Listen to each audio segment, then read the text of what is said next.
Hello, everyone, and welcome to I'm Not Okay with Day. I am your host, Day. And you guys, oh my goodness, let me tell you that the devil did not want this episode to come out. Okay? The devil did not want this episode to come out because everything that could go wrong went wrong. Y'all, we recorded this podcast in a different location. I used a completely different equipment and everything. We thought the mic was working. It wasn't. And so my mic was not working. My guest, her mic was working. So you're going to hear her very clearly. You're not going to hear me so clearly. I tried everything, you guys, to fix the sound quality. I did my best, but unfortunately, it's just bad. So just have some grace for me in this episode, y'all. Listen real closely. And just stick through it, okay? But I really believe that this episode needs to come out because I just know that somebody will be blessed and will be helped by this episode. I truly believe that. I mean, this episode was helpful for me, and I do believe that the devil was trying to keep it away for a reason, but God, y'all, but God. Okay, we figured it out. It's not a perfect episode. There are lots of flaws, lots of problems, but we're making it work, y'all. And so just a quick disclaimer, but we're going to get into it. So without further ado, let's get into the episode. Here is my dear friend Esther and I. Let's go. Hello, everyone, and welcome to I'm Not Okay with Day. I am your host, Day. And today we have a special guest. We have Esther on the podcast today. Yay! Hi! We're also in a special fancy studio, you guys, because it's our holiday weekend, and so we are on location. We want to be fancy. We won't disclose where, though. I'm so excited because Esther and I are going to talk about something very pertinent to me, and I think to a lot of our listeners. We're going to be talking today about life after divorce. Esther is one of my really good friends who has been through divorce, and I think that her experience is really, it's been helpful for me a lot just in my journey. And so I think it'll be helpful for you guys. So we're going to dive into all of those things. But first, we have our Some Type of Way. Esther, you are our guest. So I will let you go first. What is something that made you feel some type of way recently?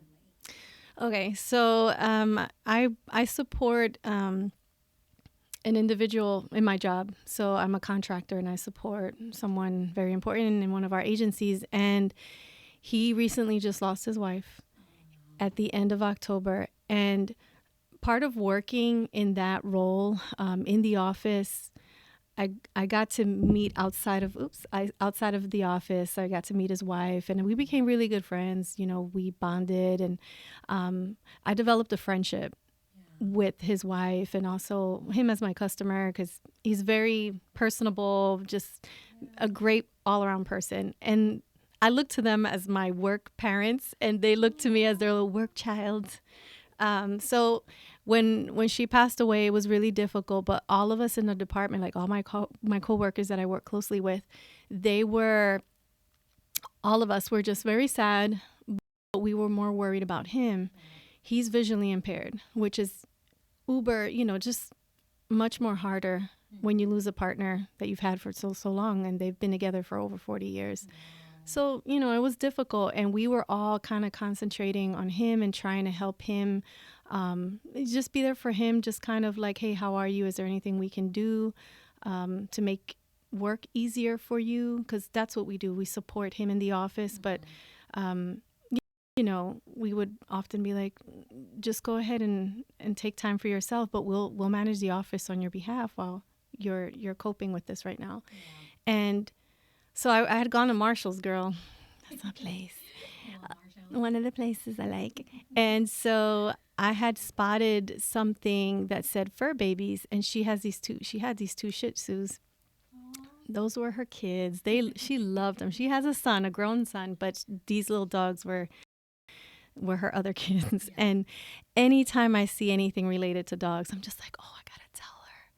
And I caught myself going, wait, she's not here anymore. So it just hit me that she was no longer there. Like, we were so concerned about him, and we knew that, that she had rested in the Lord, and she was at peace, but we were so focused on him that I forgot, like, she also meant a lot to us, and it just hit me like, she's no longer here. I can't even tell her about this thing I found that she would love. So it just hit me. And I just stood there in the aisle, just like, okay, yeah, it hit me hard at that point. So that was my feeling of some type of way feeling this week. Yeah, so sad. Yeah, it's hard, like when you lose someone, Yeah, especially when you lose someone and you have relationships with all the other people, you do forget. And I feel like loss in general is something that just hits you at all these different times. You don't even know. yeah, I'm sorry to hear that. yeah. So, but she was a special woman. We really loved her, and she was his everything. So now we're just trying to live with that reality. Yeah, but I'm glad you guys could be there for him Yeah. this time. Yep. Well, this week my some type of way is it's a lot more happy, I think. It's Thanksgiving week, you guys, and so I was able to take some time off, and oh my goodness, taking time off work. There's just something about it that hits different when you're like really stressed and a lot is going on. And for me, it just could not have come at a better time. And so yeah, I took a few days, which, in hindsight, not in hindsight, it's like it still feels a little too short. Always. But just being able to be here with my family, my aunt from Indiana came down and her husband, they came down. And it's literally just been me and my parents and them, but it's been so relaxing. It's just been like, we're not even doing anything. We're just hanging out, we're just talking, but like, I feel so relaxed, and just, I mean, work has been stressful and I'm getting the hang of it. I'm still like figuring out, how to manage the whole thing. And so just being able to take the time to just rest, eat good food. Yes. It's been great. Yeah, I gotta be careful with that though. Yeah. Yeah. But like this Thanksgiving break, it's been good. It's Mm-hmm. been good. And I think the last couple Thanksgivings have been hard. And I know that for a lot of people too, the holidays are like a hard time. So I'm just grateful for the time to rest. I'm grateful for the time to spend with my family, not even doing anything. Like, we didn't do shopping. We didn't do any of those things. We literally just hung out. And it was so great. So that's what made me feel some type of way this week. Very, very relaxed. So I'm feeling like, I mean, I don't know if I'm ready for work tomorrow, but I was gonna say, you know what day it is, right? I feel refreshed. Yeah. We all need that. We do. We do. All right, Esther, so we're going to just dive into our topic at hand. Okay. Okay, so what's funny, you guys, is that when I first got divorced, I didn't tell anybody. Like, it was a big, like, thing where I was not even ready to, like, face the people. And so a lot of people didn't know. But then when I moved down, Esther was one of the people who reached out to me. And, like, oh my gosh, I'm so glad that you did. I'm so glad that you did, because I was in a place where I felt like no one got it, like no one understood what I was going through. And so to be able to talk to you during that time, it gave me like, okay, like I'm not the only person, and that there is someone, and that like I don't have to pretend when I'm talking to you, like I don't have to explain why it's hard, like you just got it, and so for me, just thinking about doing this episode, I always wanted to do a podcast episode about divorce. Well, obviously, I was not in a place of readiness to do so, and I didn't know like how to go about it, because for me, it's just been a year now, a year and a couple months, and like I'm still, figuring things out, still healing, still going through stuff, and so I don't have like I don't feel like I'm in a place of like over it completely to fully talk about it. And so when I was thinking about doing this episode, like you were the perfect person because not just for how much you've helped me, but just knowing the journey that you've been on, I feel like it's something that can really help people and something that's like realistic, you know, like not just like, oh, just pray about it and it's fine, but really talk about the struggles that you were having, like how you got through them, and like just being honest about the journey, you know, after divorce. So I'm so glad that you agreed to do this. And yeah, I can't wait to just like dive in. So I guess like the first question is, how did you deal with the divorce initially when it first happened for you? Like, what was your experience in the beginning? So initially, it was a shocker, right? That's the first thing that comes to mind. You feel displaced. You feel like a rug was pulled under you, especially when you didn't initiate it or you didn't expect it, right? So it was difficult to put into words if you had to ask me in the very beginning, because you were just going through several things in your mind and you just didn't know how to piece it together. But initially, the first thing I felt was shock. And it turns into trauma, right? Because now you're trying to figure it out, but you can, and you don't know how to cope, initially. You just don't know what to do. So initially, I went through a series of feelings. The first was the shock. Then it was the mourning, right? You were just realizing something got lost or something died or something just is no longer. So you go through that. Then you go through a period of anger, right? Resentment, bitterness. You get Debbie Downers. um, and then you go through a period too of, you go through a period where you don't like yourself a little bit, because you go, not that you don't like yourself, but you just start questioning, like, was it this about me? You start to compare yourself to others. You go, what is it about me that's so horrible? Like, am I really that bad? And it just starts to take you to a tunnel of a rabbit hole if you're not careful, or if you go, you allow yourself to just go deeper into it. It can get really ugly inside that hole, because you think of anything and everything, right? So my initial reaction was shock, followed by a series of other feelings. And the whole time you're anxious. The whole time you're high strung. Everything is just intense. And what follows that is your body starts to react, right? If you are the type of person that when you're nervous, you eat a lot, that follows. If you're the type of person who feels no hunger, which was me, right? Like, I forgot to eat, or I would eat, but then I would lose it real fast. I was dropping weight daily. It was weird. I was dropping weight daily, and I didn't want to drop weight. It took me a long time to gain weight. So initially I was just like, what's going on? My face started to flare up, just irritable completely. If a strand of hair would touch it, it would just like flare up. So yeah, your body just starts to react to whatever's going inside. Yeah. And initially that's pretty much what I went through. Yeah, honestly, me too. I lost weight too, like during that time, because you lose your appetite. Yeah. I lost my appetite. Yeah. It was just like I was getting full for eating, like, Yeah. yeah. And when you're depressed, like, food is just not the priority. So it's just hard to nourish yourself at that point, you know. But yeah, I think it's like stages of grief. It sounds like Yeah. the shock and the anger and the depression.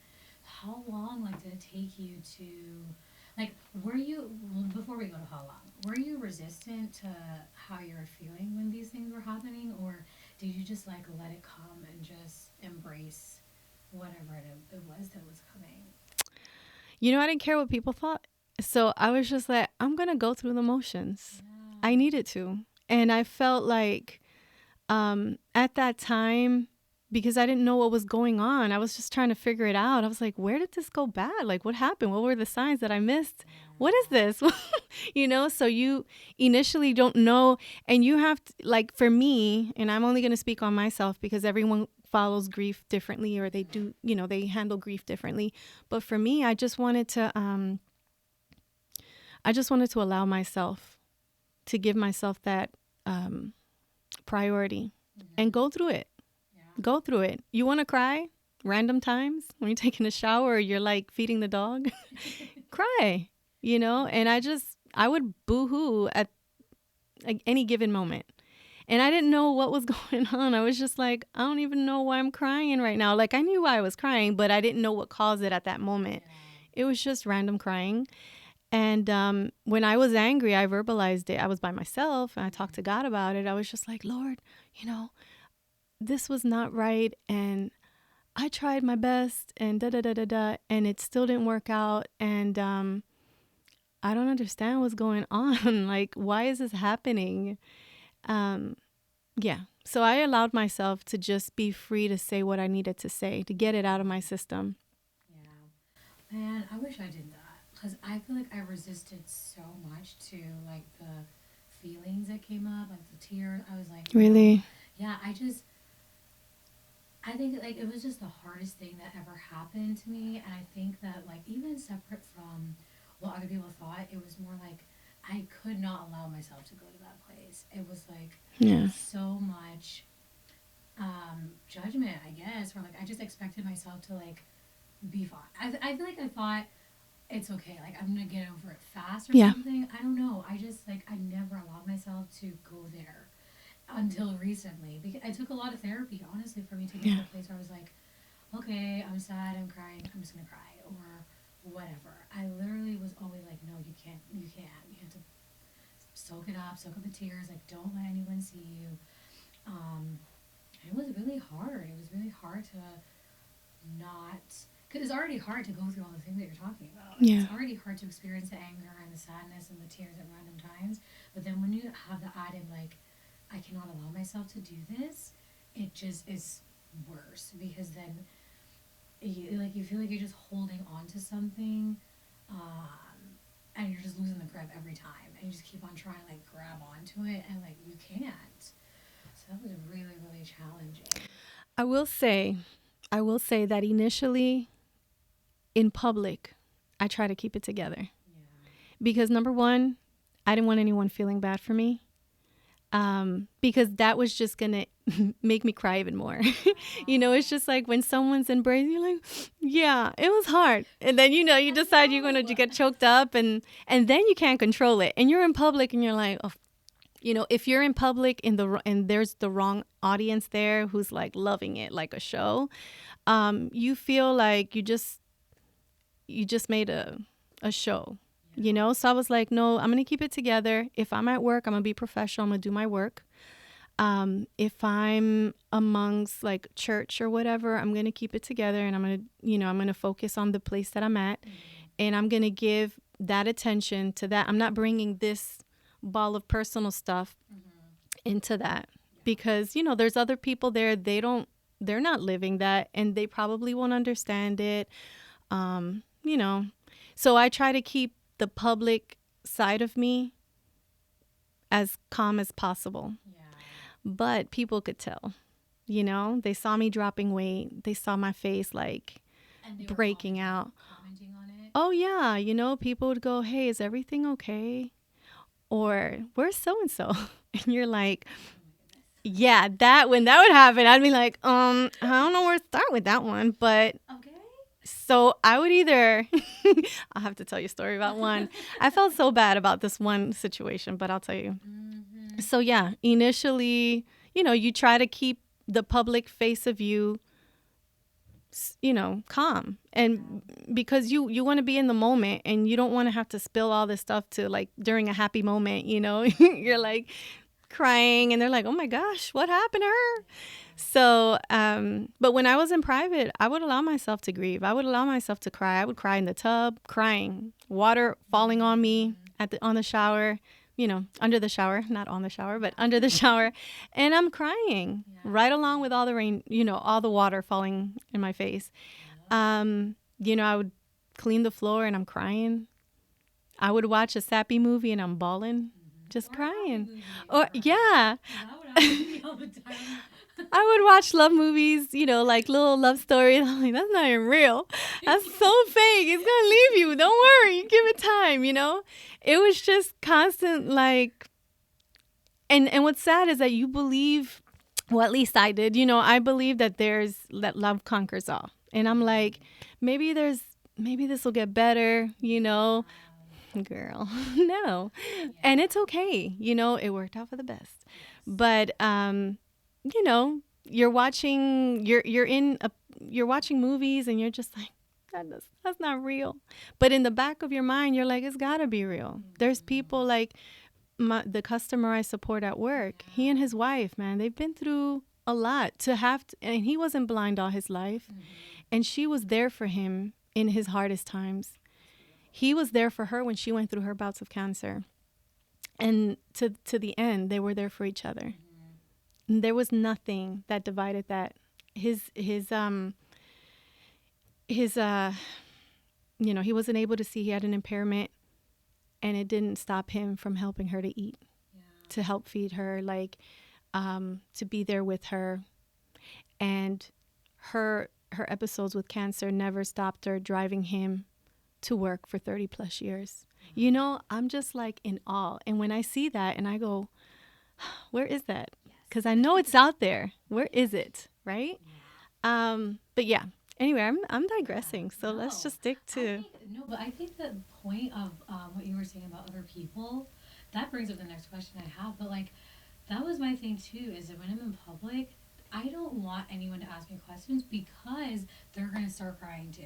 I'm comforting you about my own self. Yeah.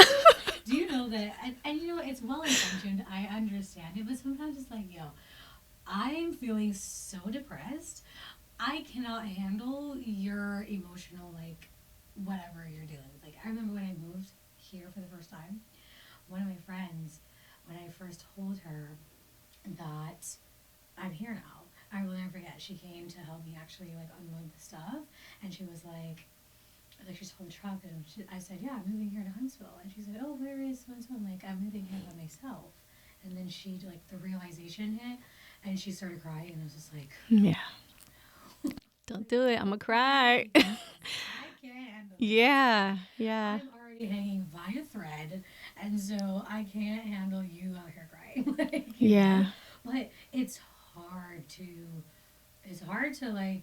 have to see that. So the next question I was thinking of asking is how did other people respond, and how did that affect you? Because we were all at church together, we all knew everything. I was there, and I was young, so I didn't really know anything really, and it's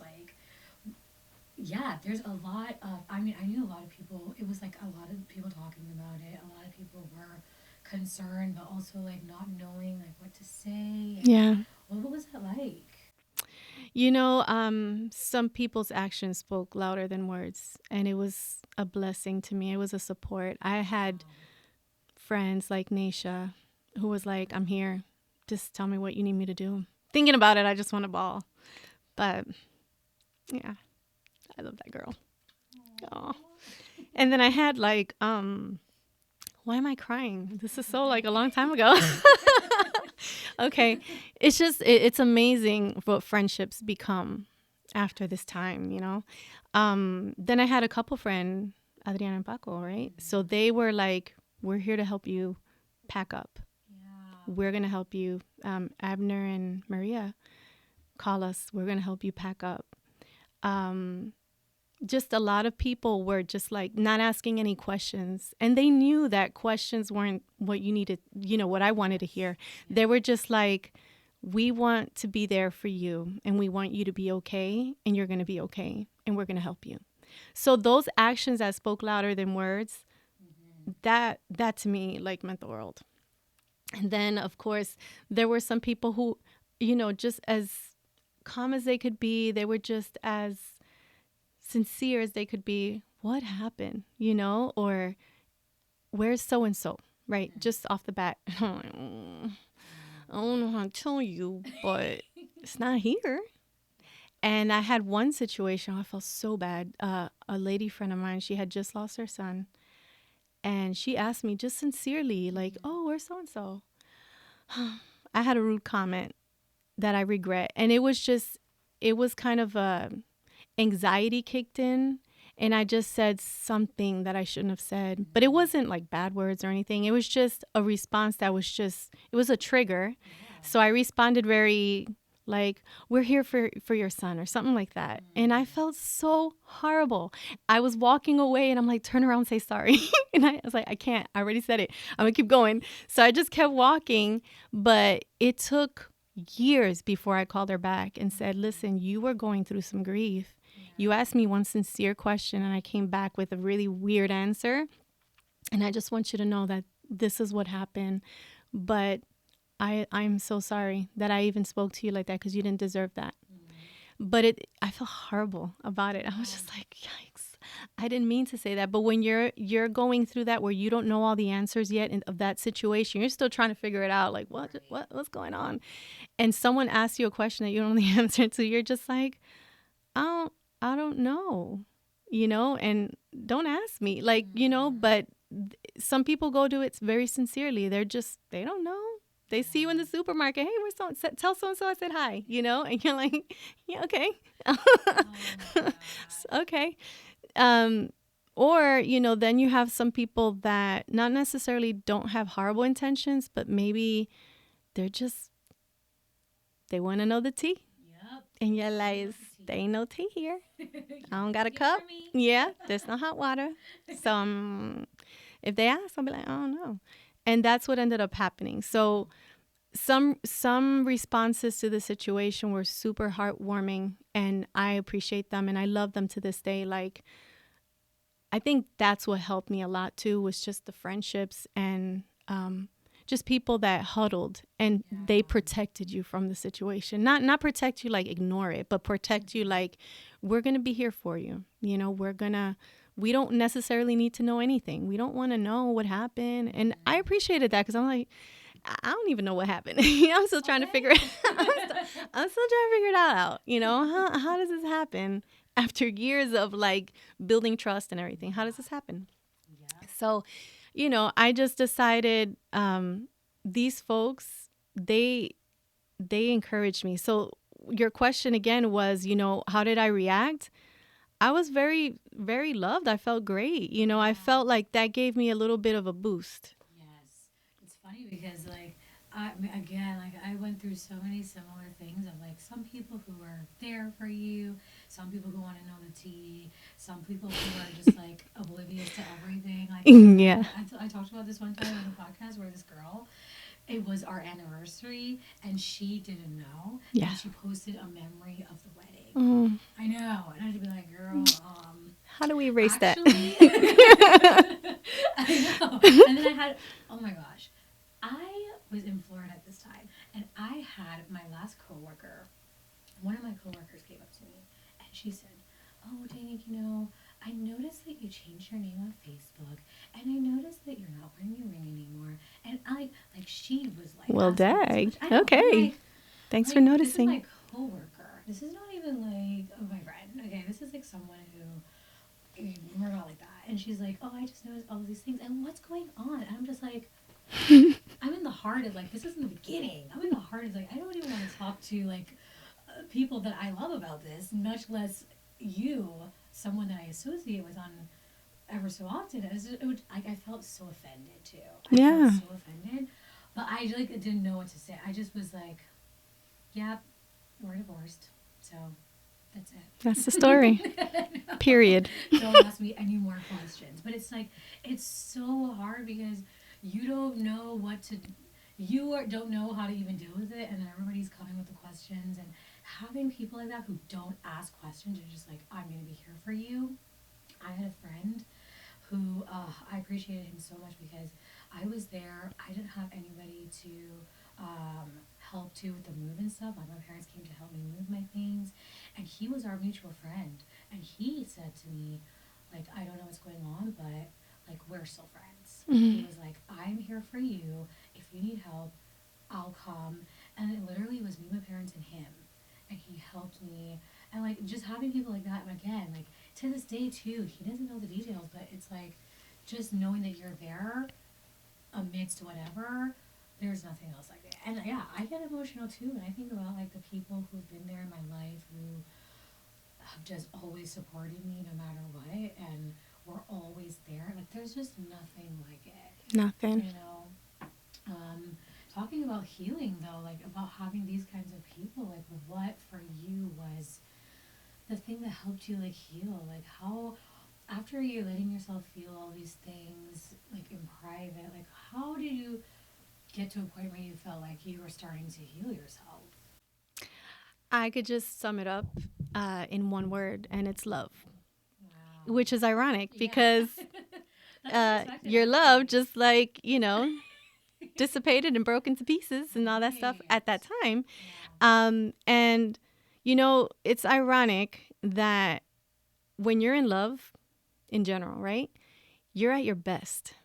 You may have all these flaws and stuff, but it gives you this level of boost. Like no one can tell you nothing. Your hair looks great. Your eyes, because so and so loves you, and blah blah blah blah blah. Right? And then when that falls apart, and it phases out into a divorce, you're at your worst. You're still the same person, that you were before, Yeah. but you're at your worst now. And it takes love to bring you back to life.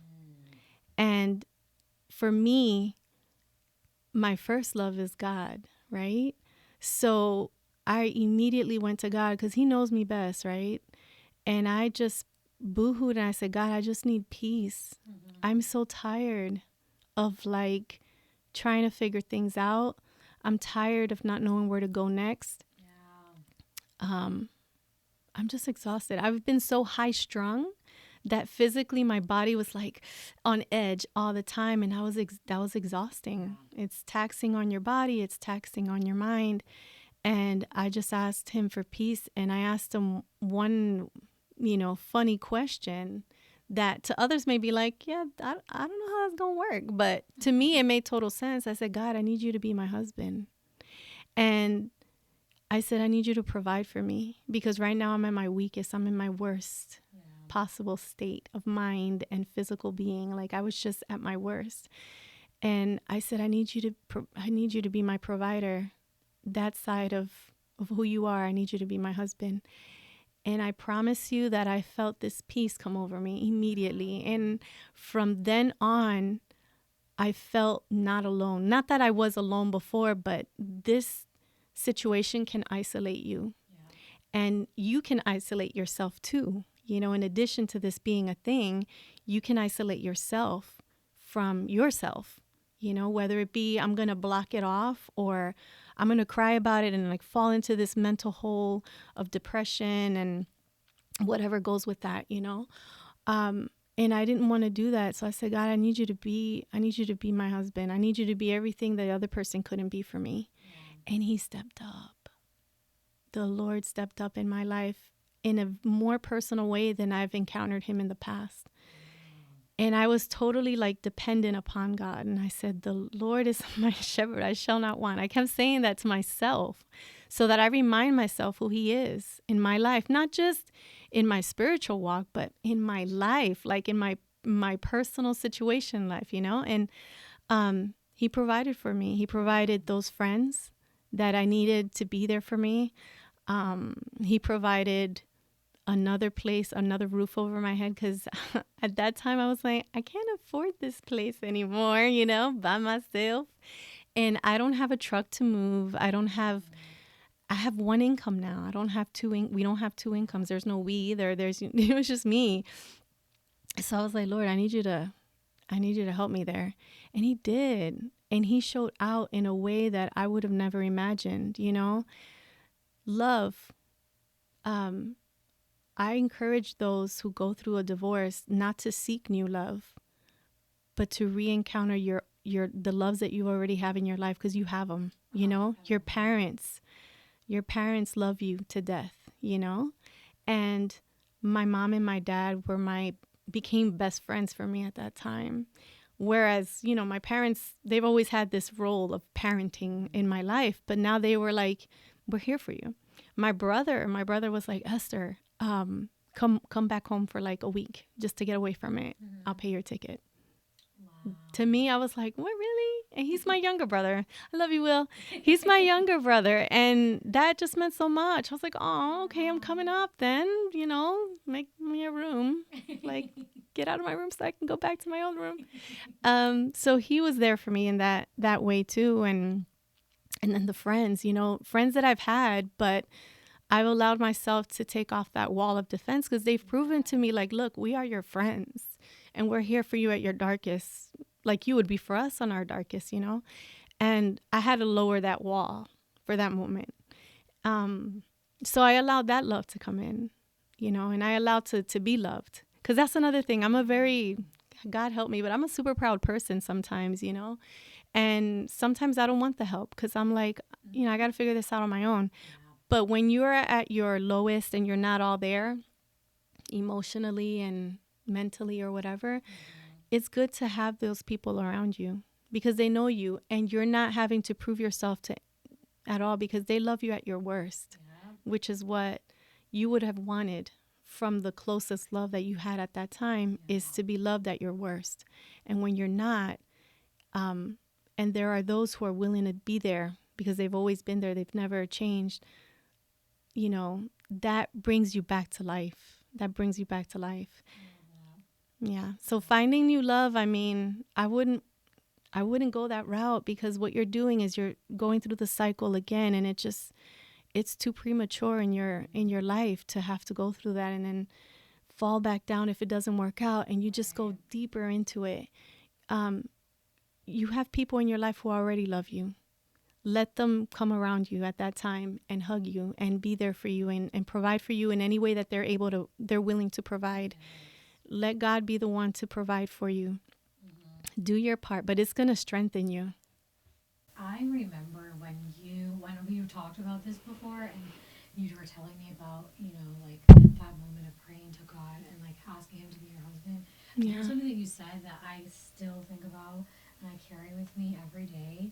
And it was like, you said something like, when God knew how much you were going through at this time, and he already was having what you needed prepared for you for now. Like he knew how much you were struggling. He knew how much love you needed, and so he's providing that extra for you right now. Yeah. That's what you need.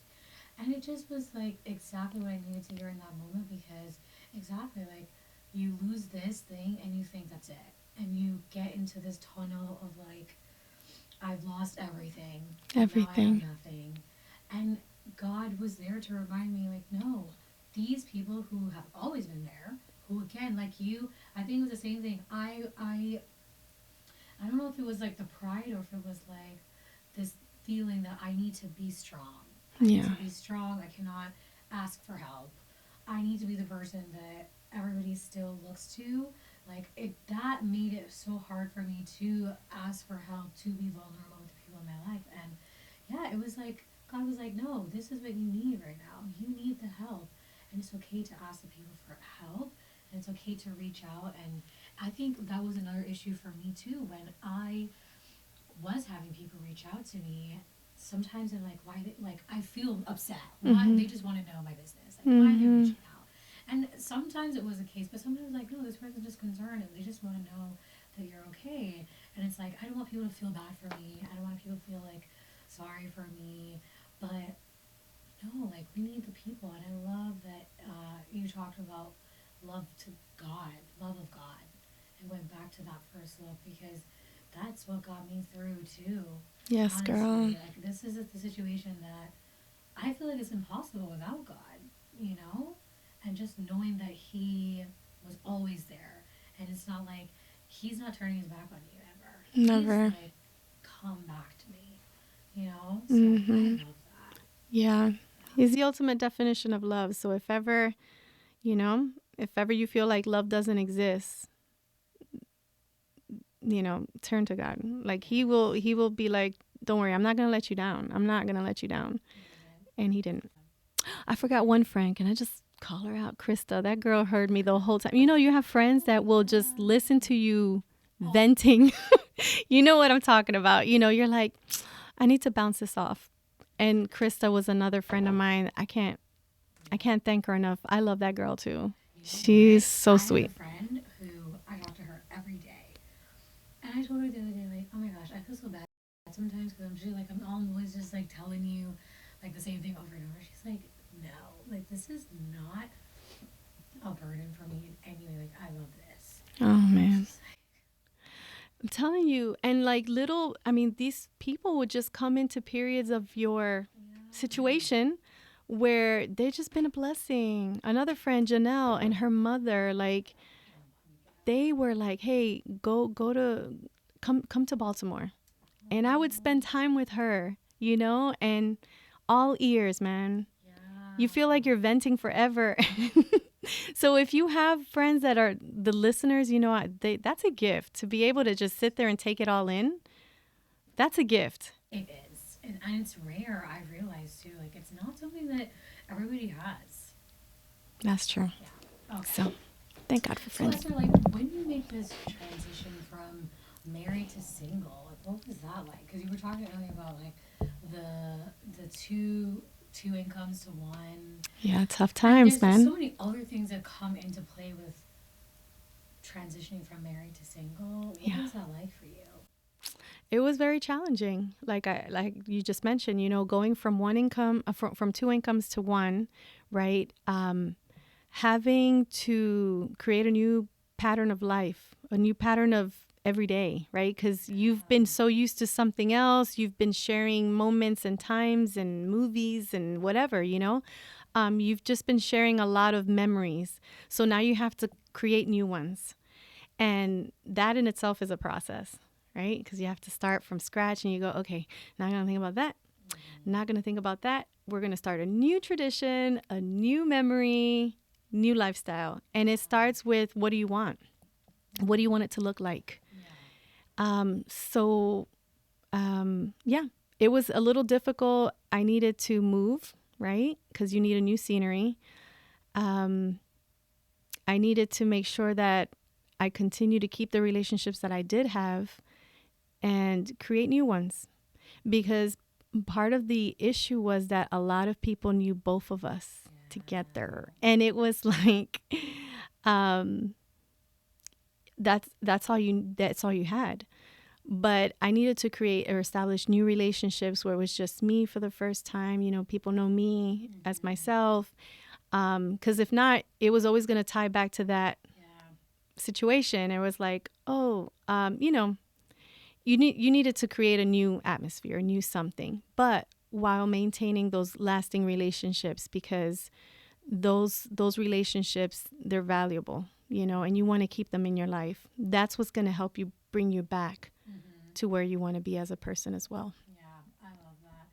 Yeah, I think that like I love that you talk about like creating a new chapter, because it's true. Like, that's the same thing for me. Everybody knew me and this other person together. And then I was thinking, coming back here too, I was like, yeah, oh my gosh, I'm coming back to the place where everyone knows me as half of something. Yep. And that is always the association. And it's a fear of like, yeah, am I going to be just me by myself? And actually, you know what's really funny is that most recently, someone who was at the church, one of the churches that we used to go to, where we used to live, reached out to me and asked me to put on a program, like to talk about, talk about like mental health and stuff like that.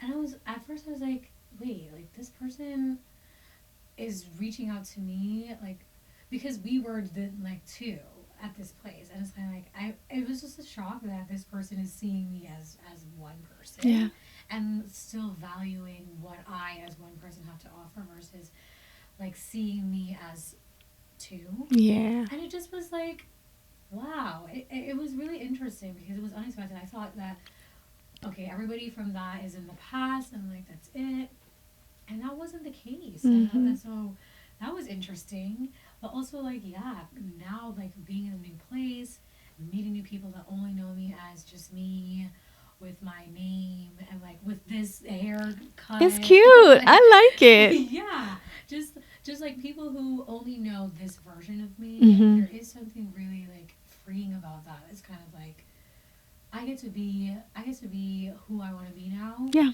Without the like influence of other Yeah. people. It's really something you don't think about actually until you're going through it, especially when you have so many mutual friends, so Mm-hmm. many mutual people in the circle. And you know what is a funny story? I think I had an advantage in that I got divorced in the heart of COVID. So everybody was locked That's rare. down pretty much, and there was not a lot of like interaction with people, so I never had to worry too much about okay, seeing this person, what is this person gonna say. I had to deal with it like virtually over the internet, but not in real life. So when I came back here, I was like, I'm not leaving the house. I'm staying at home, and I stayed at home for months. I didn't really go anywhere. Anytime I went anywhere, it was just like, please, no one see me. I actively avoided places that I thought other people would be, and it's funny because a year later, I was like, okay, I think I'm ready to go to places where other people might be, and I did. And you know what? The first person saw me and said they didn't even know me, but they knew of me and this other person, and they were like, oh yeah, you're so and so's daughter-in-law. And I was like, Mm-hmm. not anymore. No, actually, I think I just said, no, that's not me. Oh, looks just like me. Everyone But has a it's twin. it's like it's the same thing of like, oh my gosh, man, you want to start over and boom, Yeah. So I think having the balance too of holding on to the people from the past, from who knew that, and then also like becoming, I would say becoming more of who you are, Yeah. you know. And I It's think hard. it's also there's you have to go through that too, you know. I know it is difficult to go back to old stomping grounds or people that have known you, but to come out of it, maybe not in the initial stage, right? Yeah. Because you're a mess and you're just like, you're going to start crying or whatever. But to be able to step back into that arena and be like, yes, it is me, but it's a new and improved me, it's a stronger me. It's an independent me. It's a happier me. It's a person who's working towards becoming whole and not shying away from it because it builds your character. It strengthens you, believe it or not. Like facing that strengthens you. And sometimes in your mind, it's a lot worse than what it is in real life. You go, well, okay, well it was awkward, but it wasn't that bad. It could have been worse. It could have been worse.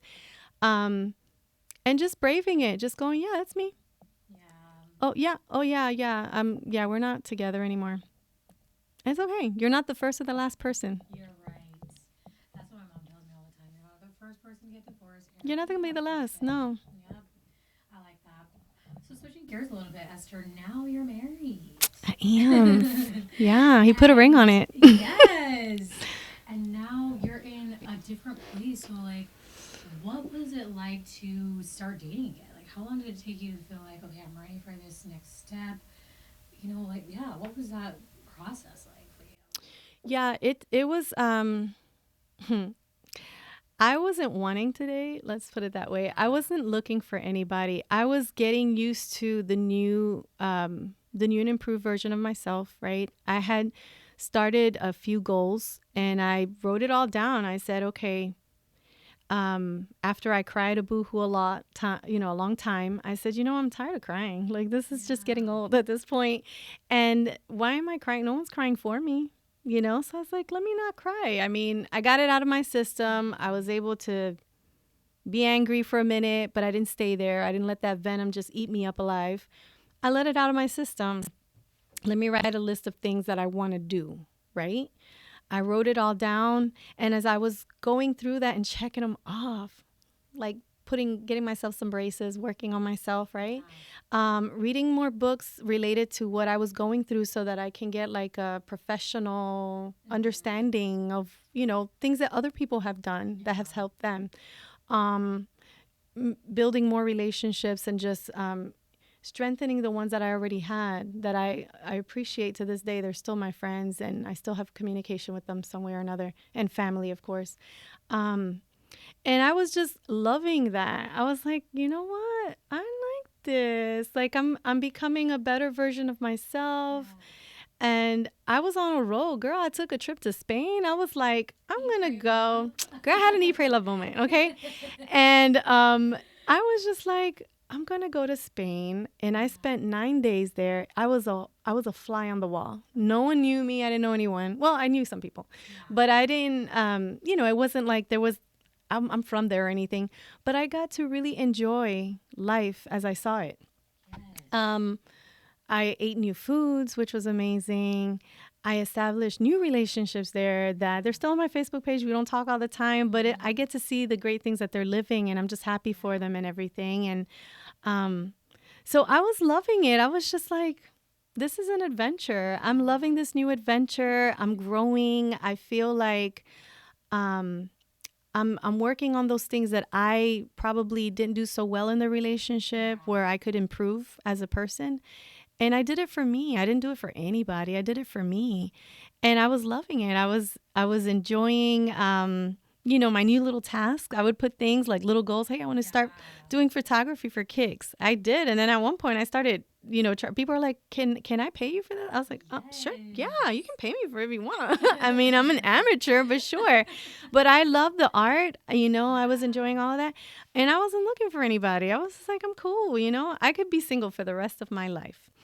And then Felix came. But before he came, somebody had asked me, they were like, would you even consider like redating again? And I was like, no, I'm cool. Yeah. And I said, but if a guy with green eyes and like brown hair came, I don't say no. Cause I'm like a sucker for like light eyes. I don't know why. I just love it. I'm just like, wow, it's so light, so pretty, so nice. And straight up, like in 2013, Ola always has like new recruits, new people coming in and stuff like that. And this guy came in. I didn't care for him either. He didn't care for me. We didn't care for each other. And by then, the person that I was married to before had already remarried. I mean, it was just like closure too. That was another thing that I needed closure. And I wasn't looking for love either. I was just like, I'm enjoying this. Yes. Creating myself, a new version of myself, Esther 2.0, I needed that. 2.0.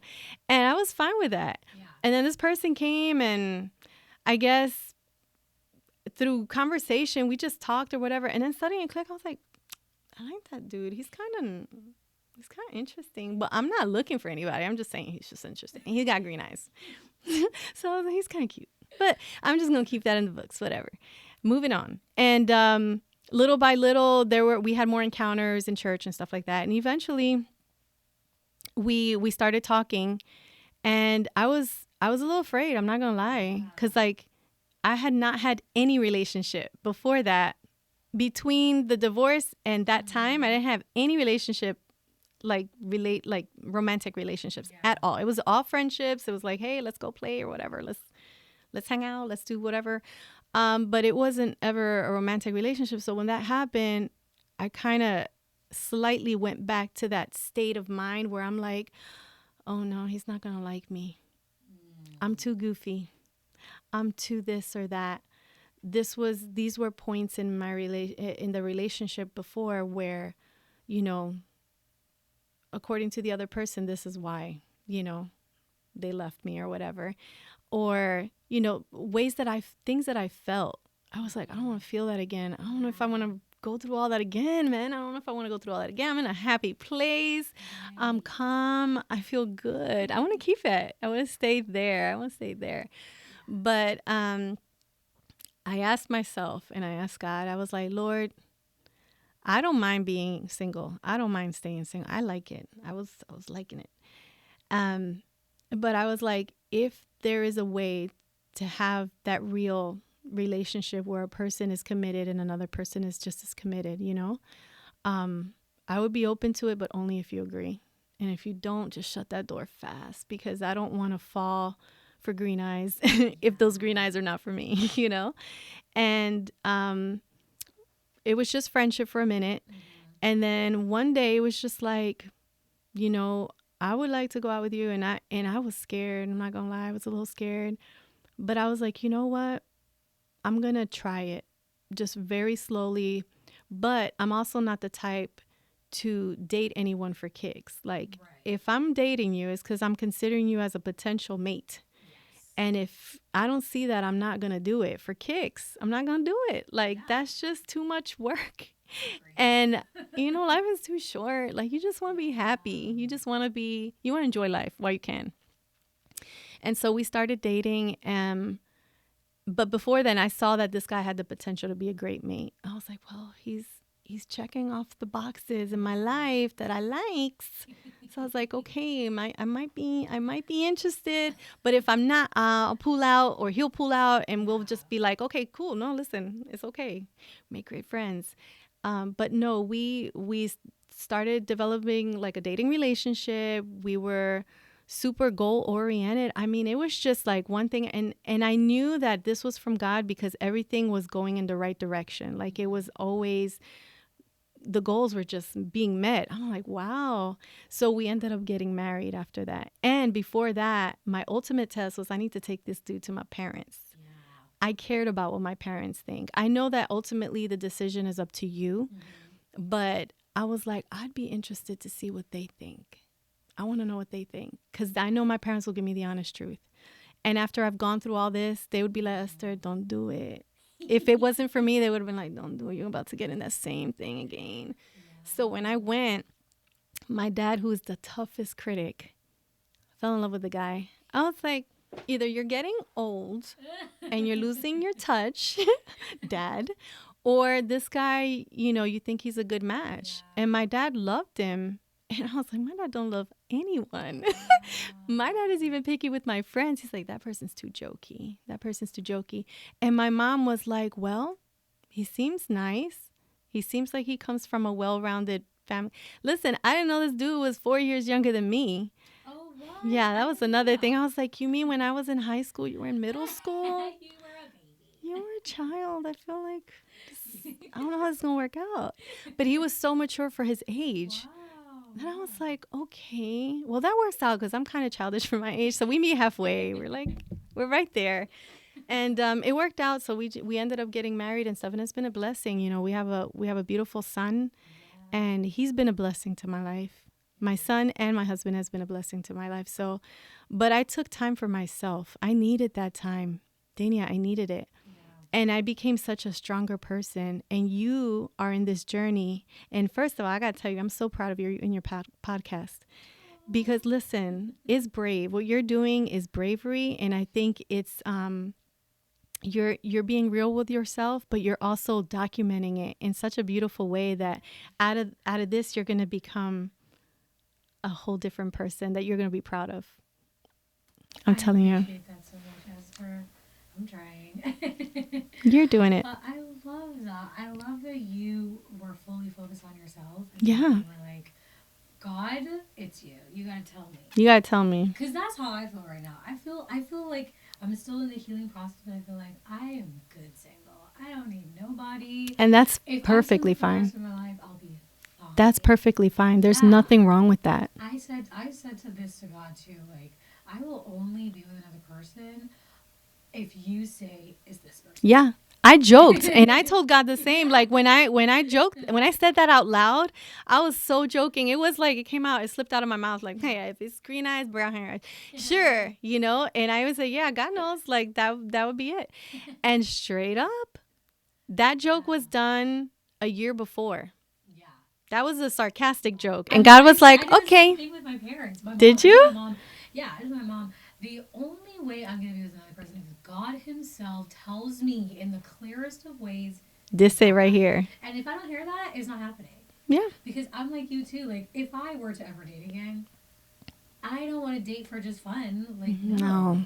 We're dating with a purpose. I'm not going to waste my time with That's right. Single person. So, like, yeah, it's not going to be, we're not wasting time. So, but I'm not there yet. And that's okay. Look, enjoy this journey because it's a beautiful one. It's such a rewarding and beautiful journey. And you're going to learn more about yourself along the way. And you're going to be less tolerant to things that You were tolerant before, and you're going to be like, I'm not going to let that happen to me. Like, you have to take care of yourself. And it's not about a you thing, but when you go through this, you're pretty much tossed to the side, and it has to come from you to want to take care of yourself. God is already going to take care of you, and he loves you, and your family around you loves you. But if you can't help yourself, whatever everyone else does for you means nothing. Yeah. Because if you won't accept it into your life, it's not going to mean anything until you accept it in your life, you know? God loves us all, right? But he never pushes anything upon us. Yes. If we accept his love and we accept what he wants to do for us and change us, not to keep us the same, right? But for us to be changed by him and transformed by him, he'll work in us if we're willing to let the Lord work in us. I love that. So, okay, you talked a little bit about like, kind of the, what if he doesn't like me, those kinds of things, like, I think about that too, because we all got divorced for a reason, and so there are definitely things in the back of your head that's like, it just comes back to you. Yeah. And how do you overcome those fears of like, yeah, what if this happens again? What if, we're right back at square one? What if the same thing happens? Like, how do you move past that? The way I looked at it, number one, if it comes from God, I'm going to accept it, because I know that it may feel like a challenge, right? But everything in life has a risk. You risk waking up in the morning. You risk getting in that car and driving to work in the morning. Everything is a risk. So it all boils down to, what are you willing to risk? If at the moment you're not willing to risk that chance of someone not maybe liking something you are inside, then give yourself more time. That means you're not ready. But if you're ready to take that jump and that leap of faith and that risk, then by all means go with it, but intelligently, right? You don't want to go into it blindfolded like, oh, I love that person. No, real love thinks, right? I can't do it because it's expensive, but real love thinks. Like, it's not blinded. It's not, you don't do stuff haphazard. Yeah. You really put in your all. It's a very responsible thing. Love is serious, So, before you take that leap of faith, be ready for it. If you're willing to risk that criticism or that constructive criticism, or maybe there's no criticism, it's all in our heads, right? Sometimes it's all us, and we're the ones who went through it. So, in the back of your mind, you're like, I don't like me being jokey. He's not going to like me this or whatever. Or maybe I don't look a certain way, or I don't act a certain way, or I don't portray myself a certain way. It could be anything. Yeah. So Esther, what would you say is like some advice that you would give for anyone going through a divorce, people like me? Like, what would be the biggest advice to others, that you would give? Divorce is doesn't define you, okay? But it will refine you. And I've said this to you before. There's a stigma behind that title, and it throws up all kinds of red flags to whoever hears it. They're like, "Ooh, I wonder what happened there behind the scenes." Like, you know what I mean? Like, something must have happened nobody knows about. Divorce, you'd be surprised what people divorce people over. And sometimes you go, really? There's people who have gone through worse and probably should have divorced, but they stuck around and they worked through it. But sometimes divorce is pushed upon you. Sometimes there's stuff going on that probably divorce is needed. Physical abuse or something where your life is in danger, there's different reasons, but you're not defined by that. That's not who you are. It never was. But it's going to refine you. It's going to create the desire to to change what you need to change of yourself that you feel that you need to. Not that someone else believes you should do, but that you feel you need to do. Allow yourself to be loved by those who love you today. I wouldn't jump into new love right away, because you're still healing, and you're not all there to accept that challenge just yet.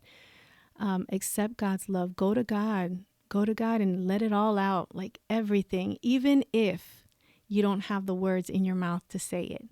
But if you just boo-hoo and cry, the Spirit of God is going to translate all those tears. All of those tears, behind each drop, there's a meaning there. There's a reason why you just shed that tear. Or, every cry has a language behind it that you probably don't know how to, but the Spirit of God can translate it and say, okay, she means this. This is why she's crying so hard. And God will embrace you. He won't let you down. I'm living proof that He won't let you down. I gave God the biggest challenge of my life, because up to that point, I didn't have much drama in my life. That was the deepest and hardest thing I've ever been through. For some, it's a loss of a child. I know we're talking about divorce today, but there's all sorts of griefs. Maybe it's the loss of a child. Maybe it's the loss of a parent, a grandparent, someone that was really close to you. And give it to God, give Him a chance to really step up in your life and show you who He really is. Have that personal encounter. And also let those who are reaching out to you, that love you, that genuinely love you, be there for you and accept that love, because they're doing it to circle around you, to really be there for you and be that blanket for you at that moment. And if you allow that, it's going to bring you back to life. It's going to bring the Dania that you've always been back to life. It's going to remind you why you're so valuable, why you're so loved. What is it about you that people love? I've known you forever. Well, not forever, but it feels like forever. For your 20s, most of your 20s. And I got to tell you, I love the person that you are. You're a bold person. You are, nonsense person. You tell it like it is. I don't know if that's the Jamaican side in you or what. Okay. But I love that about you. I love all of the attributes that you have. You're a leader. You're a natural leader. You're a creative person. I'm not pumping you up, but I just want you to know that, because you need to know that. As you embark on this journey that you're doing right now, and others who are dealing with the same thing, when you go through this, you're going to go through a process. Allow yourself to go through the process. Cry whatever you have to cry. Let it all out. Let it all out until there's nothing left to cry about. That sounds like a song. It's like a rhyme. Yeah. And I love her voice. Yeah. She sings, and she sings lovely. So, Esther, I feel like you're boosting me just a little. Well, listen, no, it's okay.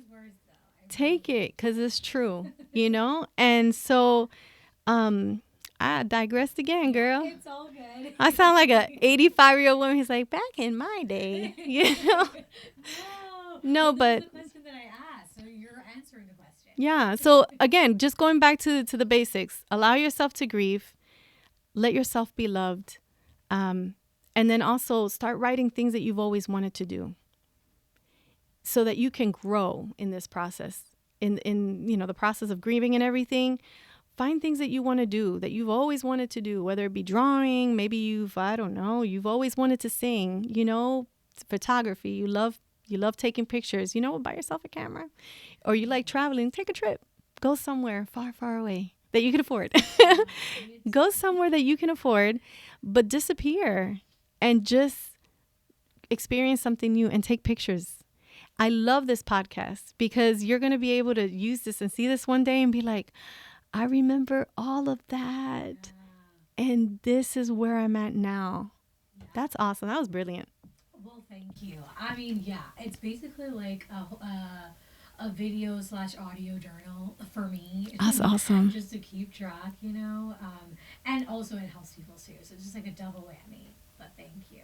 I love that. And I think, I'm soaking it all in, all the words that you've said, just about like all of the advice that you've given. I'm soaking it in, loving the people, spending time with you. And I hope that everybody else listening can do the same. you, as I said earlier, you've really been a huge part of my healing journey, I feel like. And so I'm just grateful that you could come on and share the wisdom with everybody. So thank you. You're welcome. It's my pleasure. You know, when you go through something like this, it's best not to keep it to yourself. Just share what you've learned and help others, because you won't be the first and you won't be the last. Yes.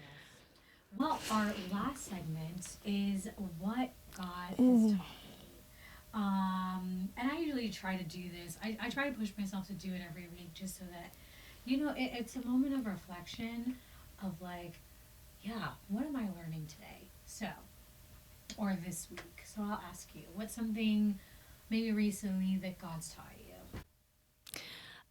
I guess throughout the pandemic, we've lost a lot of people.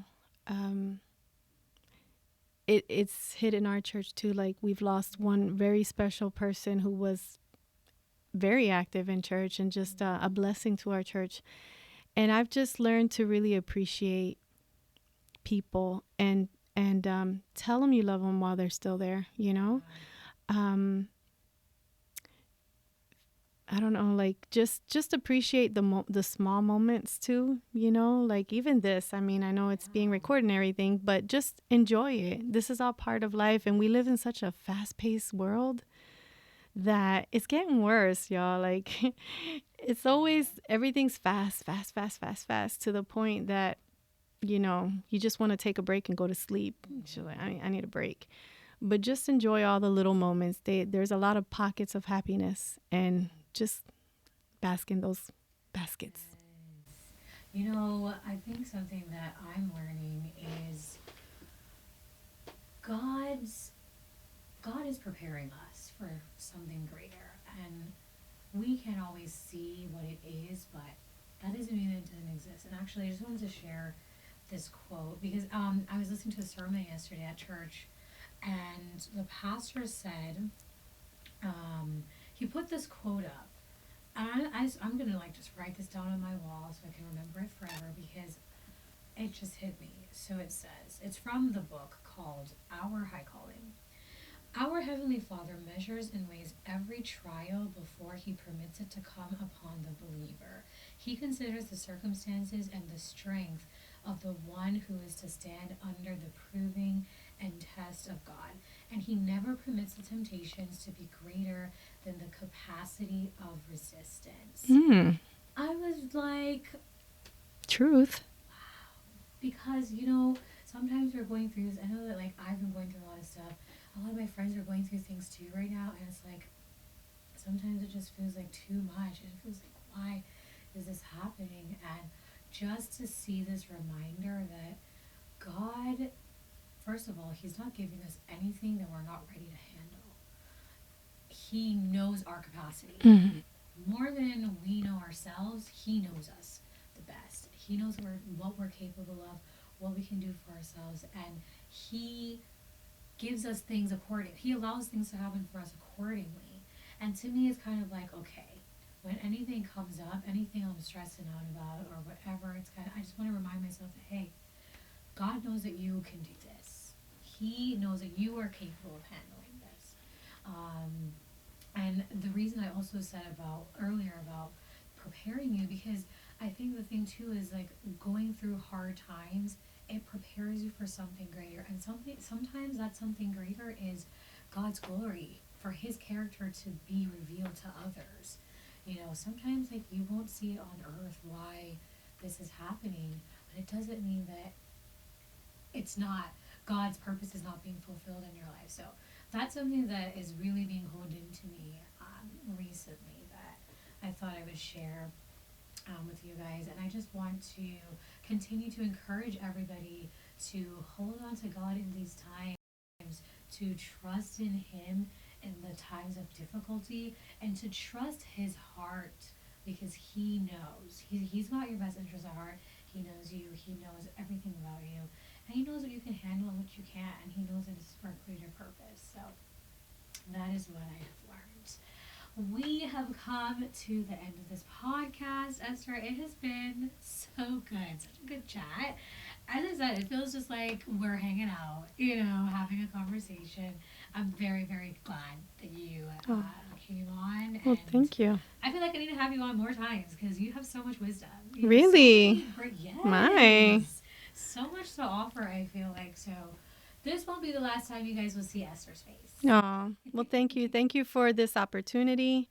Thank you for doing this for yourself too. I mean, I'm so proud of you, girl. I'm gonna keep asking, keep saying that, but yeah. Thank you. Thank you so much. I appreciate it. Well, guys, until next time. Bye. Bye. I love it. It's so happy.